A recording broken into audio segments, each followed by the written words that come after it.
पडळकर बोललेलं तुम्हाला दिसतं का? बाकीचे बोलताना तुम्हाला दिसत नाही का? याचा अर्थ ते उघड उघड समर्थन करतात ना त्यांचं. उघड उघड समर्थन करतात.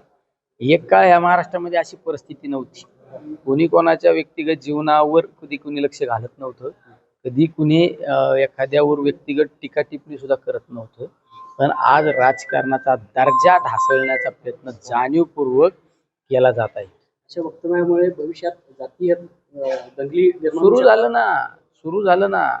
तुम्ही पहा, आज जगाचा विचार करा. जे डेव्हलप देश ज्या देशांकडे पाहतो, अमेरिका असो, जपान असो, इस्रायल असो, अशा वेगवेगळ्या देशांच्या राजकीय नेते मंडळींशी बोला, अधिकाऱ्यांशी बोला. तो त्या देशाच्या डेव्हलपमेंटवर बोलतो, विकासावर बोलतो.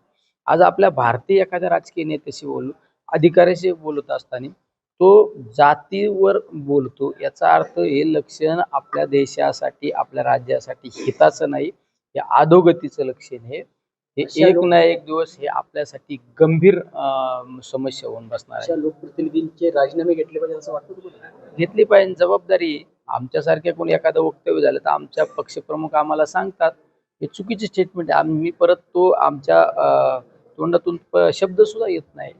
याचा अर्थ तुमचं जर पाठबळ असेल तर या गोष्टी कशा थांबणार आहे? एक प्रश्न आहे. तुम्ही पाहिला असेल, हल्ली इतकी मोठ्या प्रमाणात अतिवृष्टी झाली, ढगफुटीमुळे लोकांची शेती उद्ध्वस्त झाली, लोकांची घरं वाहून गेली, लोकांच्या दुकानं वाहून गेली, सगळे नेस्तनाबूत लोक झाले. त्यावेळेस ओला दुष्काळ जाहीर करणं गरजेचं होतं.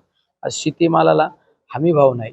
आज कांद्याचे बाजार काय, कपाशी असो, तुमची केळी असो, सोयाबीन असो, या सगळ्या हमी शेतीचा बाजारभावाची परिस्थिती काय, दुधाची बाजारभावाची काय परिस्थिती आहे. बेरोजगारांच्या बाबतीत अनेक बेरोजगार तरुण या ठिकाणी फिरतात.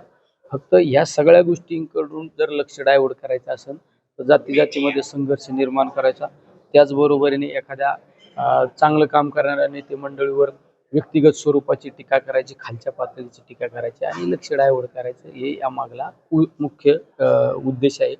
या राज्याला सुसंस्कृतपणा टिकवायचा असेल तर आपापल्या पक्षातल्या प्रमुखांनी असे जे लोक आहेत त्या लोकांना सांगितलं पाहिजे की थांबवा. ठीक आहे, त्यांना आज वाटतं, आनंद वाटतो, त्यांना वाटतं की अरे वा वाटतं, पण एक ना एक दिवस तुम्ही दुसऱ्यासाठी ज्यावेळेस खड्डा खांदा त्यावेळेस त्या खड्ड्यात तुम्हाला पण जावं लागतं. हे सगळ्यात महत्वाचं आहे. हे नियतीचा नेहमी आमदार